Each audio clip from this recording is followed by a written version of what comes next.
The biggest and longest vision, and which kind of brings us to like the full like intent Hmm. purpose behind this mission, is the idea basically to help and to expand the market of ecotourism.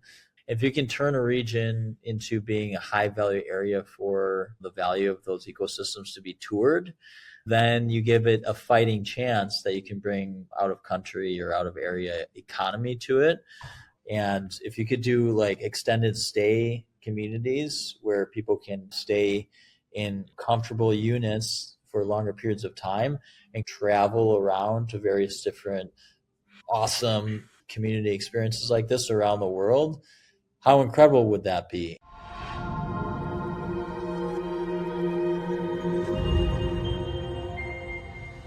Hello, everyone. Rick Albert here with another really interesting episode of The Key to the City of Angels. I'm super excited to have Dustin Feider here of O2 Treehouse. Dustin, thank you for coming on. Absolutely. Yeah. Happy to be here. Yeah, this is going to be it'd be easier if you explain it than I do. Explain what you guys do and Yeah. how No, you got into it. yeah. We do custom tree houses. I always say for young and old.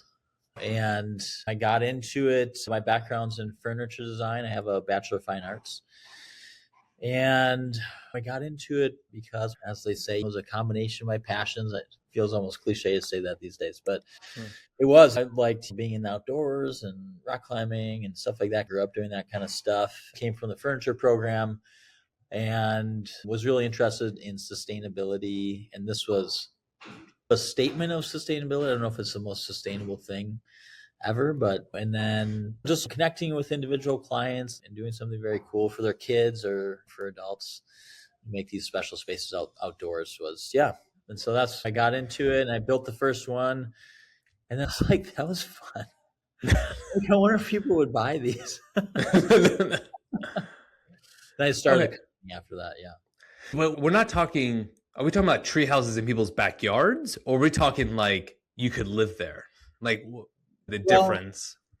yeah. So it's in people's backyards for the predominant amount of time in the company. We've been doing that. But now we're really shifting last several years into hospitality. Okay. So these are like legitimate houses, basically. It's Yeah, I mean, it's it's not not. just like Yeah, I'm not thinking. Oh, I have a tree in my backyard in suburbia, and I'm building a little tree house for my kids. You're talking about something much bigger. yeah, for sure. Okay. Yeah, it did start there, and we did a ton of kids' play structure tree houses. But Yeah. now it's definitely, whoa, this is much bigger budgets than kids' play structures. And, Okay. for still backyards and wealthier clients, disposable income type of sculptural works in the backyard and trees. Yeah. We're also definitely intentionally, aggressively moving into the hospitality space with a couple different efforts at O2 Treehouse right now. Okay. So let's talk about the construction side of things for a second. Are we talking utilities, all of that, or is this just glamping at its finest? Yeah, utilities, kitchenettes, flushing Okay. toilet, electric. And how is, when you talk about like the cost of construction, can you, obviously it depends on the size and the finishes and all of that, but what would be like the typical price point for a project? Yeah, so our average price point these days is around 400,000. That's not bad by Okay, California standards. nice. There we go. You're like, sure, okay. No, but like conceptually, converting a garage into an ADU is now 150, and you're Yeah, effectively doing new construction, and it has architectural significance to it, you're which right. there's cost added to the architectural side of things. Yeah, I think in our case, which would detract from what you said, is that they're very small square footages typically because they oftentimes are supported by trees, right? Okay, Yeah, so the cost per square foot is definitely higher than what it would be even to build a house here in California or Silicon Valley for that matter. fair enough. Right. Okay, and then how does that, are these projects where like you do get the city involved, you don't get the counties involved? Like, how does that work? 9 times out of 10, we'll have, if we're doing a residential project, the clients like don't want to get the city involved. Okay, Yeah, and we got won't it. file permits, but a lot of times those cases are really conditional based upon the acreage and if we're able to hide the structure in the backyard. If we're in eye shot of several different kitchen windows from the treehouse, Yeah. we're really affecting people's daily lives. And then it's like, all right, we better protect ourselves. Or, which is what I always recommend, is that, hey, do the friendly neighbor policy and go knock on doors and just say, hey, are you okay with this? And a lot of times they are, but they're like, don't put the window looking at my yard, put it elsewhere. And just like work that into the design. Which, to be fair, you want some level of privacy anyways. Yeah, even the occupants in the treehouse even. Correct. Yeah. So you'd probably be somewhat designing that with that in mind anyways, rather than, hey, everyone can see in. Yeah, you're not putting the picture window like into the neighbor's pool. Because nobody wants that. So then when you're talking about, because you mentioned briefly about, it's not necessarily the most sustainable, but it's still heading towards a more sustainable effort. What does that look like? Like, how are you, what makes it more sustainable versus someone just doing general construction? I think what can make a treehouse less sustainable than general construction is that we're creating pieces that have a lot of glazing, and we are creating a lot of glamping type structures. So they really are, they're not super energy efficient. There's a lot of steel works and that kind of thing. There's some thermal bridging that takes place in the structures. Just from the energy efficiency standpoint, we build a lot of things that are engineering wise pretty audacious for being in trees. That takes a lot of steel to do that. Sure. Really help the carbon footprint. We used to do more reclamation of wood in the past, but as things were like we've grown, you need rated wood and that kind of thing to meet engineering specs. Using reclaimed wood also costs that much more. So sometimes that's an upgrade option. We've done plenty of that, like taking salvaged wood and that kind of thing, which is always fun. Let me see. I guess the greater part of the building process, it's a lot of logistics materials coming together from various different parts and entities and contractors to create a small square footage space. Yeah, I think the argument that could be made if we're contributing anything towards sustainability is providing a playful notion, like exciting piece of architecture that makes people question, like, how big of a space do I need, and like how am I living now, and how integrated and showing or displaying of nature is it when I'm inside of a dwelling. And so that's a huge focus for us when we're designing a treehouse. Is we're going through all this effort to put something in a tree. Let's make sure that we can really enjoy that upper canopy space to the maximum. And then I consider it more of an inspirational drop in the pond. Like hopefully we can provide some inspirational ripples into people using their imagination and playing, getting back in touch with their playful spirit, or maybe we're going and visiting a treehouse and we can have an impact in that way from an artistic standpoint. Yeah, I think I don't want to call it wasted space, but living minimalist, like it's interesting. When my wife and I first got married, we actually moved into our ADU. So it was the two of us in our 360 square foot space. And we had designed it to be extra private, all of that. But to be fair, like it was fine. We lived there for 2 years. We would have stayed longer, but then we're like, we want to start talking about having kids and more people over. But conceptually, if we knew it was going to be the two of us, I would have stayed there longer. Yeah. Like, why do I need more space? Do I really want people to come over, or is that a good excuse for them not to come over? Yeah. So how do you handle the tree aspect? When I was doing some research, I was like, do you bring an arborist in to be like, yeah, this tree can support the weight? Like, how does that work? Yeah, nice. Yeah, very good question. We'll do our initial inspections here, and folks on the crew are arborists or have been arborists in the past. As far as like a risk assessment of a tree, we're quite familiar with all of those principles. So that's really important. A lot of these things are like super obvious that any layman can walk up to a tree and be like, it looks like it's rotted, or it's like bark that's not here on the tree. There's a hollow spot here at the base. Things like this, the branch fell off, or it's tilted to one side, all these things, or then things start to get a little bit more technical. Oh, there's a blight on the leaf, or there's a parasite, whatever, or like invasive species, and that's on the list. Some beetle, et cetera, that kind of thing. Like sudden oak death. Those are like tricky things to look out for. Usually, like when we're exploring in a forest, then we'll find a tree that doesn't have any of these simple telltale signs.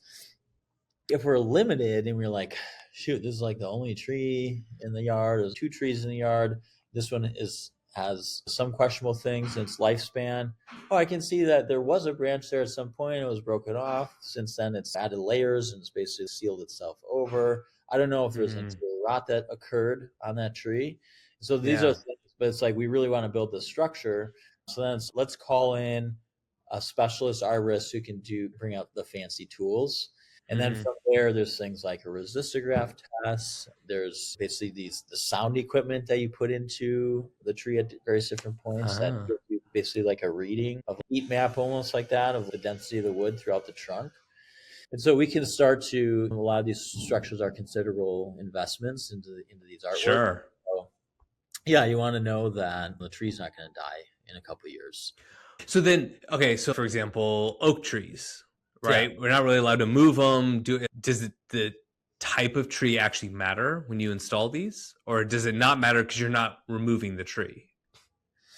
That's a gray area with the city, I would say, because Yeah, there's species that are protected and you can't. In fact, to the point that, oh, you can't build within X amount of feet of redwoods in some cities, interesting. counties, that kind of thing. California live oaks, of course, our beloved scrub oak species out here on the West Coast. Like, yeah, Mm. you can't cut those trees down. It needs to be permitted. We'd like to we like to say that to those folks at the city, like this isn't doing any harm to the tree. There's a lot of education, in fact, there that needs to be done in cases like that. A lot of people don't realize, oh, branch falls off in the woods, doesn't make sound. No, I'm just kidding. Yeah. Doesn't like what happens there is the tree's gonna do its thing naturally, send tannins down, like create barrier layers, that kind of thing, to like resist Sure. interior infection or infestation. And then eventually it does these ram horns types thing that they're called. They start, it's almost, I think of a tree as like a shaft of honey. It's like moving very slowly. It's like adding layers and it's Yeah. closing itself off.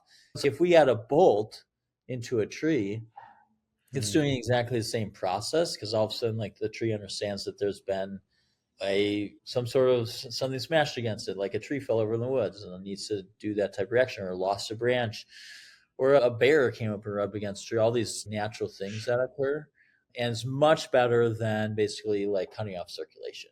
Right, in our own body, we put like titanium, etc., inside of the body. We're not like wrapping something around that cuts circulation off. So same thing with a tree. You don't want to wrap a cable around a tree because eventually it's going to inhibit the flow of nutrients. Got it. So as long as you're not restricting its growth, basically, That's right. it'll continue to do its thing. That's right. Yeah. So we do bolts, and we've developed some of our own tree attachment methodologies, but using a penetrating piece. And then it fortifies itself as it adds layers, as it adds rings, and actually grows around those things. So the tree will continue to grow around it. And they're pretty darn resilient. Like you've seen all the pictures, like, oh, there's a bike in this tree, crazy. Or it's, oh, this tree's grown through this fence. And so, wow, how Yeah. do they do that? That's why I think of it like a shaft of honey. It's like a flowing thing. It'll just melt over stuff up to a certain point. Okay. And then you mentioned the hospitality angle. Can you dig into what you had in mind for that? Yeah, there's a couple of things here. So, like when I first started the company, I came out of furniture design school, and I was like, let me design like a flat pack tree house that Mm-hmm. can sell to ecotourism market. And that was like really more inspiring to me in the initial intention versus creating more of the sculptural body of work. And I ended up in Los Angeles. I was building a custom portfolio. And then eventually I got back to this idea of, oh, it'd be sweet to get into the exotic locations. And then by that point, Airbnbs was already a huge thing. Glamping was like really blowing up. There's already an ecotourism huge market. And we started doing rental tree houses for people. And I'm like, why am I not in this business? I'm just in the business of doing construction, custom works. And so that's when this idea of Treewalkers was born, Okay. which was basically like me ratcheting the challenge of, let me do a moonshot here. This will be fun. Where I said, oh, if we're we're going to do rentals, let's create an entire brand. And if we're going to go in hospitality, let's design an entire building system around that's associated with the brand. And then I was like, I really want to scale what we've been able to do for people in their own backyards to bring this kind of access to tree houses, like to more people, for all the inherent benefits I had spoken about. And that was super exciting to me. Yes. Yeah. That makes it, because the challenge when I've been interviewing other people for the podcast, plus like I have an investor who just recently got into Airbnbs. The challenge is like, unless you have a high bedroom count or you're unique, you're going to struggle. Yeah, for sure. Wow, you said it really there. Right? It's like, because otherwise, because I know for me, I've been having my experience with Airbnb hosts has been dwindling. Like the experience keeps getting like worse. And it's because there isn't like a set standard. So now for our family, we've actually been switching back to hotels. Oh, yeah. Because it's okay, if the place is dirty, we can go to another room. But we've been to a house through Airbnb and be like, the place is filthy. Yeah. But then we switch to another room, but that's a different owner. So it's not like we can get our money back or whatever the case may be. So the experience just hasn't been there. And maybe it's Airbnb, VRBO. They haven't, at least from what I've seen, I could be wrong because I'm a smart ass, now I know it all. They may not have, yeah, it's true. They may not have come out with like standards. Hey, if you're going to be a host, yeah, you have the review process. So this idea of, hey, look, you can't get a treehouse with Marriott. Yeah. They're just not going to do it. And they're just not going to go into that space. Yeah. And so is that kind of what you've been seeing? Like the people that have been coming to you are like, no, I am this type of person. And so that's why we're here. It's not necessarily a price play. It's definitely more geared towards experience. Like in terms of the rental tree houses? Yeah, exactly. Yeah, most definitely. Yeah. It's like the structures that we are renting are absolute bucket list type things. Yeah, that's a good way to put it. It's a bucket list. Now, do you own these or are you doing these for clients and then the client then posts it for Airbnb and all that? So we own one treehouse and then we're partnered with some others. Interesting. Not a lot. And sure. With Treewalkers, the intent is to, of course, create this brand or franchise and then be able to do these in the high numbers. That was the whole market opportunity there, was that we could provide, if we were able to crack the case on being able to do low cost square footage tree houses, for us, we could continually like modify and expand the layouts and product offering with using our Lego system. And then we could get into the market and do high volume of these structures, but still provide that treehouse unique experience for a low install price point versus other treehouses on the market. Then we could really have a cool opportunity for people wanting to join the whole program. Yeah. No, it's almost like you could build it for the customer and then say, hey, by the way, we also do a co-hosting option. Oh, yeah. Like that. Like I could see like a builder, hey, we build these Airbnbs, you buy that Airbnb from us, but then we can help you co-host because we know what's best. We know we have set standards. To your point, all the tree houses could have a certain aesthetic, right? Like certain photography, certain experience. So then people know, okay, this is where I'm going. I know when we go to Peru, because we've gone a few times now and my wife has family out there. Okay. There's a specific Airbnb that we go to. Yeah. Because we've had a good experience. We know the location. Like we don't have to really search around. For sure. Yeah. Return customer. That's like the holy grail of any like hospitality location. Right? It's the lifetime value that even on the real estate agent side, like people are like, how do you get your business? It's like, it's sphere of influence, man. Like when I talk to agents and they tell me, I'm like, oh, how'd you get this listing? Oh, I paid for this lead. I paid for that lead. I never hear them say it was a referral. I'm like, that means you're doing something wrong if you're not getting referrals. Oh, right. You know what I mean? You're not getting back. But if your case, you're creating this brand of, oh, have you checked out Treewalkers? Like you have to tell your friends about it. For sure. So are these, when these people come year round, I presume, or is it like certain seasons that is like totally dead versus totally busy? Let's be clear. Like we're really in startup mode for Treewalkers. That's fair. Okay. Yeah. Fair enough. Okay. We're learning. Yeah, we're learning for sure. Like we built, we have two, not we, but like we built two Mhm. for another client that's renting in Dahlonega. Okay. Look up Loxley Forest, and they're renting full season. Now it's Georgia, but it's not southern Georgia. It's like North Georgia. It gets colder, it snows occasionally. They have electric blanket, that kind of thing, and a ethanol heater inside of the unit. And it's our Treewalkers. Sure. And they haven't even applied like the insulative canopy that we'll be creating with these other structures. So you can get deep fall and like early spring, I think, with these provisions further in the north. So yeah, to your point, yeah, it's really regionally dependent, like most glamping. Yeah. So it's tough. It's tough in that way. Oh yeah, I can imagine. Down here, the big place is like Joshua Tree. That's kind of like the big place to go glamping. But then it got to the point where it was oversaturated. Yeah. Is really what we noticed. Like Joshua Tree, Big Bear, Palm Springs became over, like to the point where in Palm Springs, last time I did research, you can only have 20% of the homes can be used for Airbnb in a given neighborhood. Oh wow, yeah, and that's even quite generous. In some ways it is. Yeah. And to be fair, I also get it. Like that's more concentrated because I remember back before LA had regulations, I'd have neighbors come through my open houses complaining.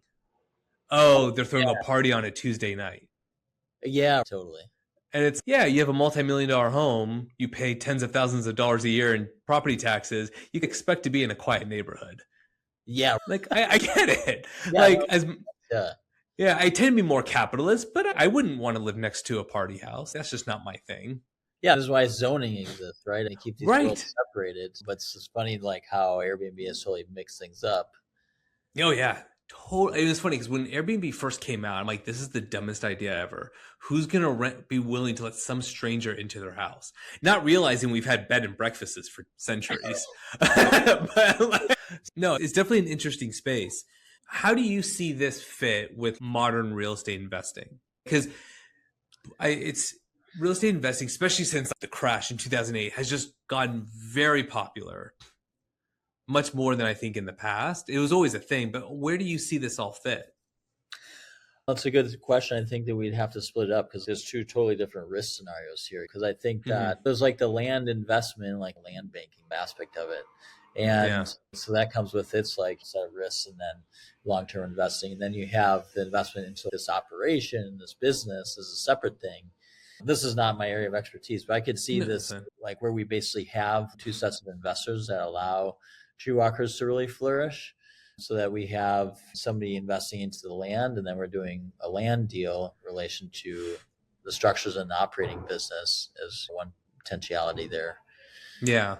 It'll be interesting also to see how like just the overall property value will change, right? Because and again, my experience is in the ADU space. So when ADUs first came out, they were given like almost zero value, right? Because nobody knew. Right. But then in your space, and correct me if I'm wrong, these are generally high valued properties that you're building these on. So in that world, future buyers, future investors, they actually put weight on the emotionality of these tree houses, for example, right? They're going to be like, this is cool. Right. I'm willing to pay a premium. The question is, how much of a premium? Yeah. To be able to value the real estate that's created. Exactly. So like you spent 400,000, are you going to get 400,000 back? Are you going to get 500 or 600,000 back? Yeah. Typically what I've seen is the values continue to grow because the cost of construction goes up. Right. So it may have, right? Because like you spent 400,000 today, but in 5 years, it could cost you 600,000. So therefore someone might give you a value of 600,000. Yeah. But it's just like, have you had those like value add conversations with these clients when you're building some of these? Has that actually come up, or is it more of just, I have the money, I want it, doesn't matter?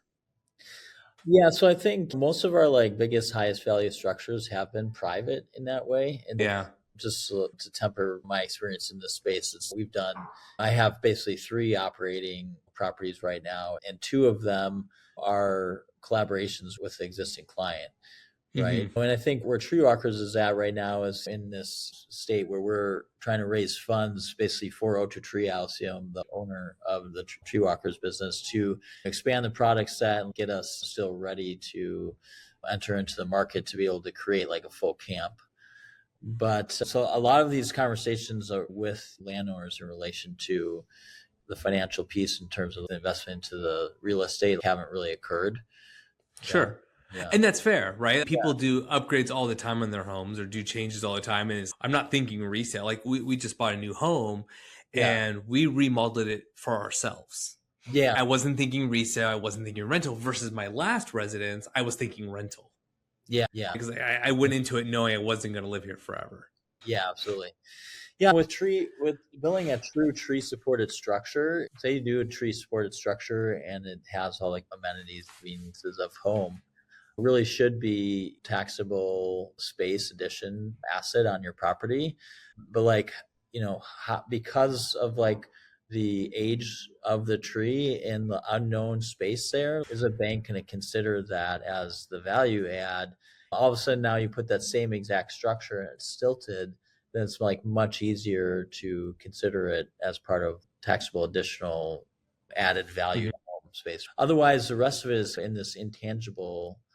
You can get more for the property because somebody might just value the fact that it has this cool thing on it, right? That puts it squarely in the same. I'm not sure about this. This is a question you actually liked. It puts it squarely in the same valuation if you have a pool or like a hot tub on the property.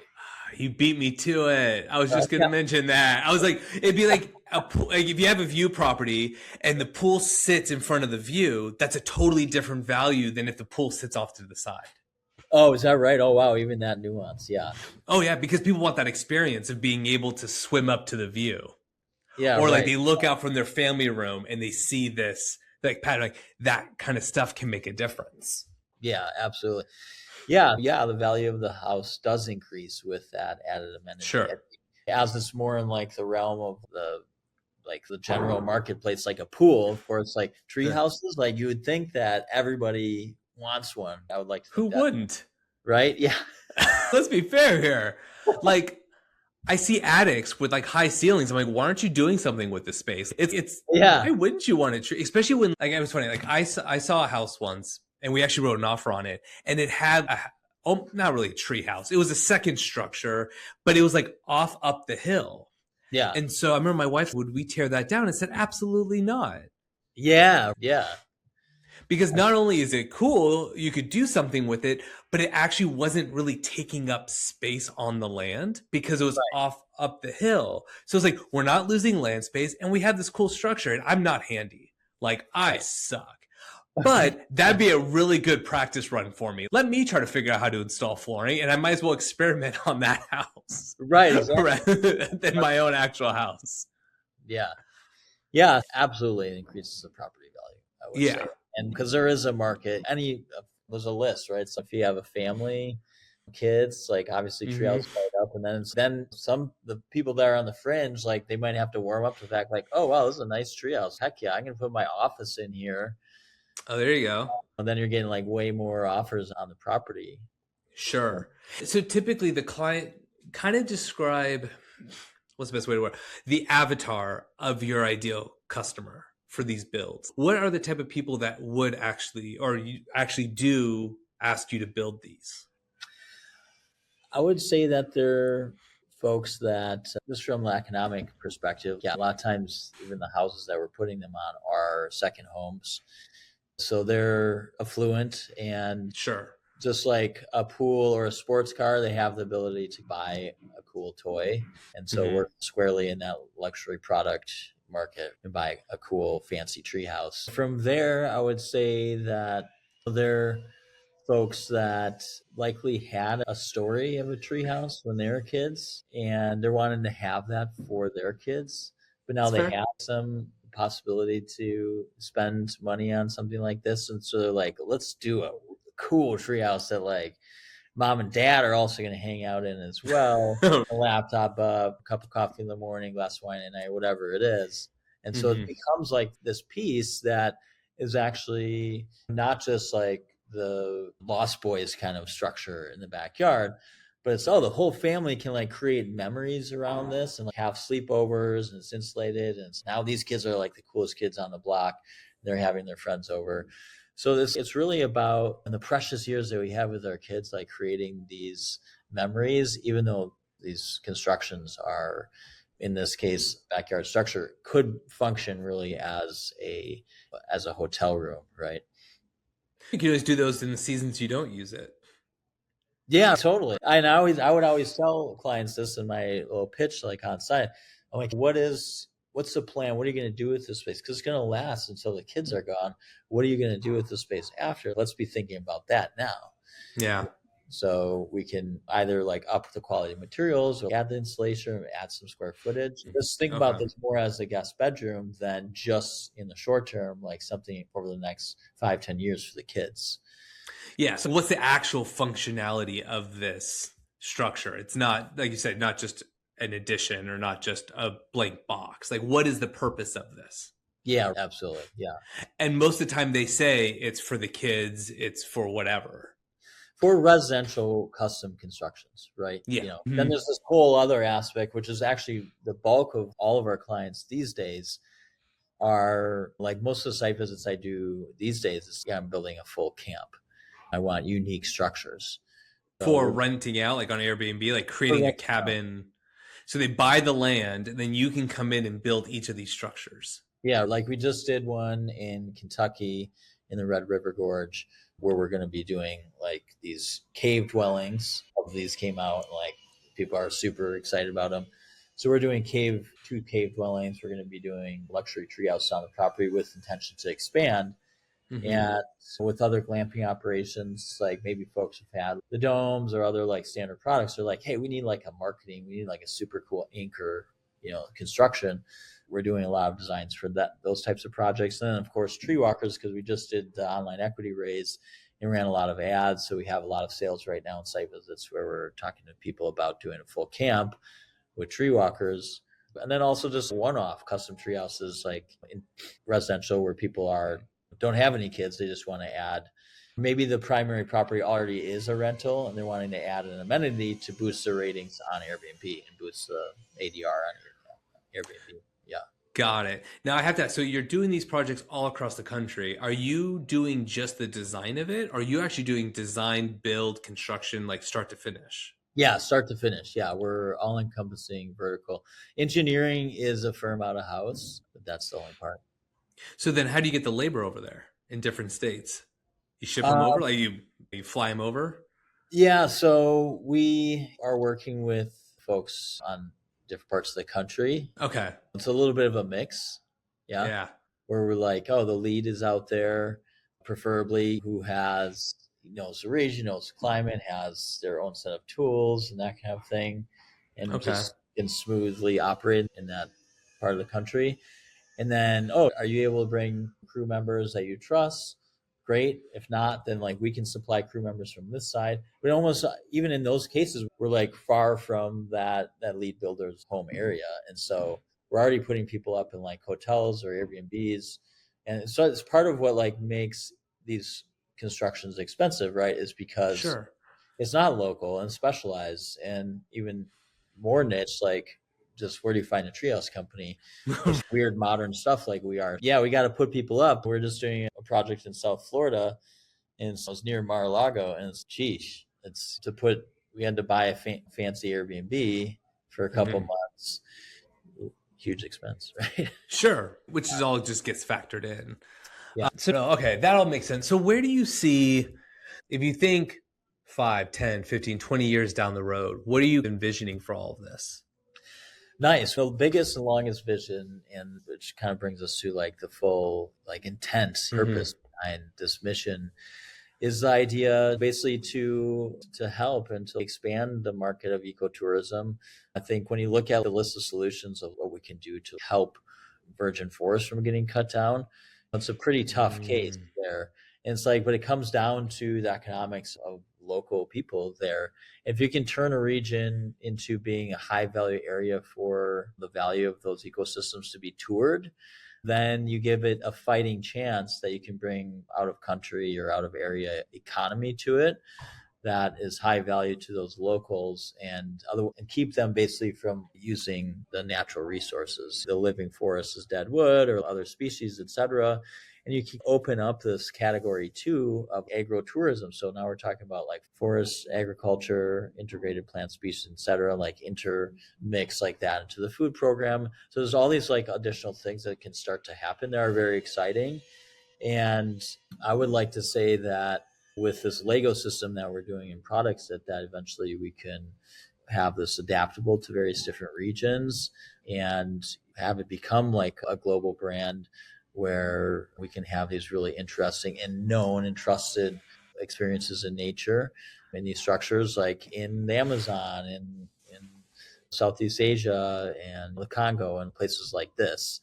And then to go even further, also exploring the concept that you could do as the economy changes through AI, et cetera, and as we've seen already through COVID and remote work, that as this digital culture continues to progress, that you're going to have more capacity for folks to be doing their jobs remotely, or it's just become more standard globally.